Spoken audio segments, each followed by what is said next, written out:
All right, I am here with Castle Vania, aka Dylan. How do you pronounce your last name? Island. Island. I was so right. I had a bet going with a couple friends. I was like, dude, it's Island. They're like, no, it's Eland. I'm like, get out of here. Get out of here. It's Island. Come on. Of course. Of course. Well, you are at Broken Hearts 2 right now, courtesy of Zodiac 9, and we're super, super happy to have you out here. Where did you just come from? I just came from Los Angeles. I was out there mixing my new single, which I played tonight for the first time ever. I was pretty happy with it. What's the single called? Back to the Light. I think I heard you tweeting about that today on Twitter. I'm not really familiar with the whole Twitter universe kind of thing, but I did catch that. So I want to give our listeners and anybody who might be interested in dance music a little background about where you started, where you came from. I know that you're from Atlanta. Yep. Have you lived there your whole life? Yeah, I was born and raised in Atlanta. I'm kind of maybe a little bit more known for DJing like in Los Angeles and stuff like that. But at this point, I've pretty much DJed around the entire world. And yeah, from the ghetto to the world DJ circuit. From the ghetto to the Louvre kind of thing. Like I'm sure you've been to Paris. Yep. Yeah. Okay. Cool. So tell me a little bit about when you were growing up. How did you get into dance music? For me, it was something I kind of just stumbled upon one day. Well, I've always been, into like rock music and kind of a rocker kid. And I guess when I got to that age about 16, that's when I really started getting into like DJing and dance music and stuff like that. I think to me it was just something that was cool and underground and kind of like still like a developing sound, so that was like really appealing and interesting to me.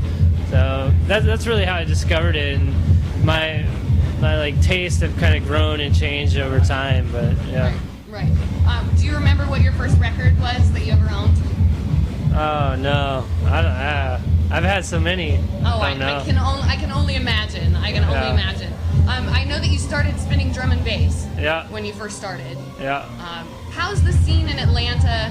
Was it conducive to up and coming DJs? Yeah. Like back at that time, there was like a lot more of like a rave sort of scene, which I was into. I kind of grew out of that sound and got more into like indie rock and indie culture for a while, and then I was just spinning that at like more like hipster type clubs, and then I kind of started to see the whole like indie electro kind of fusion thing happening. I thought it was really cool, and like a lot of bands were getting remixed, and the lines started to become blurred, and that was really appealing to me because that's kind of like both of my worlds together. And yeah, that's kind of like the sound that I do now. I definitely think that you've mastered the fusion of like rock and dance. How do you feel it's made the genre? Do you think it's made it accessible for people not maybe in the dance community? How do you think it's affected people outside of the dance music community? I think it appeals to a lot of people that are like outside of the community and people that are in it, but then it's a little too much for some people that just prefer like old school, Right, because you'll get those old school. I mean, everybody has different tastes. You're never going to please everyone. I don't particularly care to, so. No, but I think that's where you're so successful, is you are. Yeah, you have to play to your strengths. Just do what you love and what you like, and you can't worry about making everybody happy. But I find if you're just doing what you're really passionate about, like people pick up on that and they feed off that energy, and they become passionate about it as well. Totally. Well, based on the crowd tonight, they were so into it. And I actually saw you back in October. You were here for Freak Night. Yeah. And that was quite a set. Quite a set. Thank you. I had a great time there as well. For sure. That was a good party too. So I imagine you're on the road quite a bit. Yeah.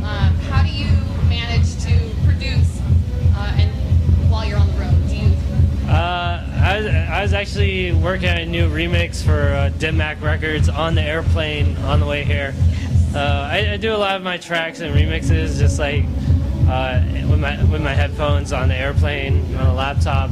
Gotcha. And then get the basic ideas going, get the structure down, and then take it into the studio and complete it and polish it up. Do you have your own studio? Yeah. Nice. That's where it's at. Yeah. So you can go in whenever you want. Yeah. Essentially. That's so cool.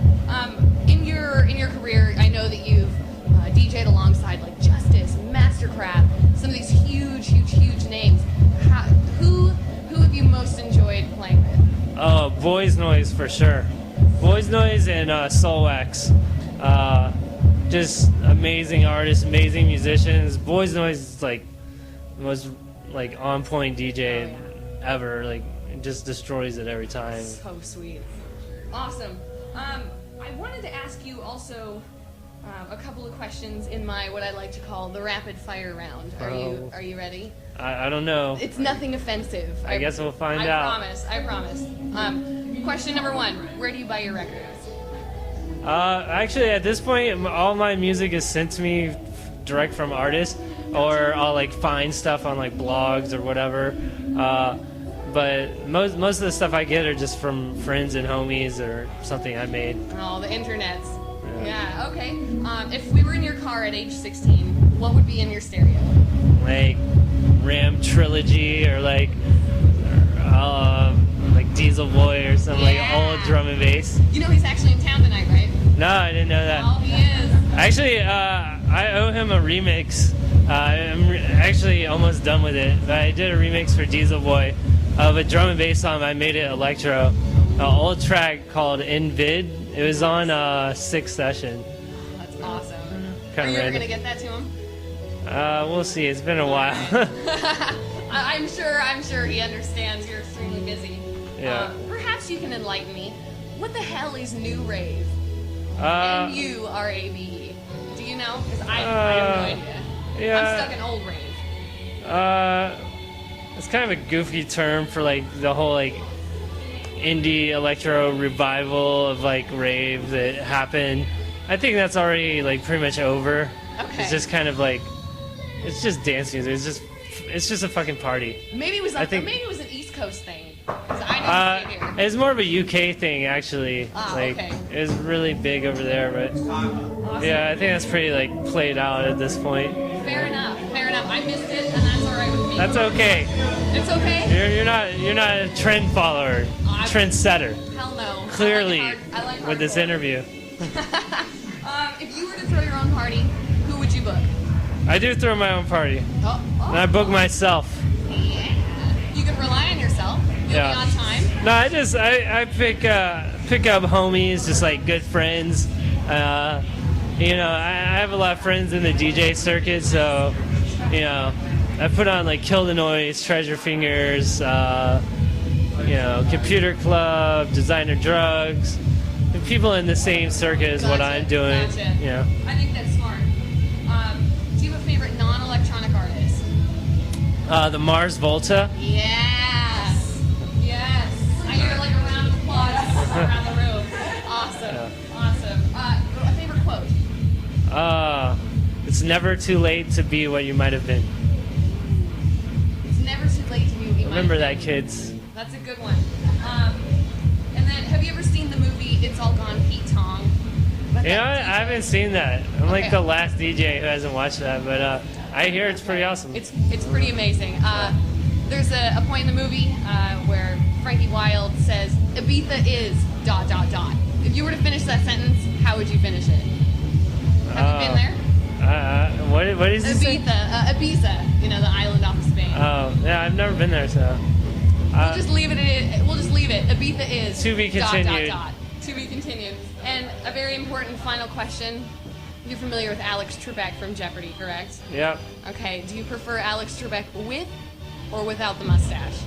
Dude, everything's better with a mustache. Oh, thank you. Except for me. You don't want to see that. I don't want to see that? Okay. No, thank you so much, Dylan. You have been awesome. And thank you for right. validating my feelings about Alex Trebek, because he never should have shaved it off, in my opinion. I didn't know he did, and I'm going to just hopefully erase that from my memory. It's totally whack. That's not how I want to remember him.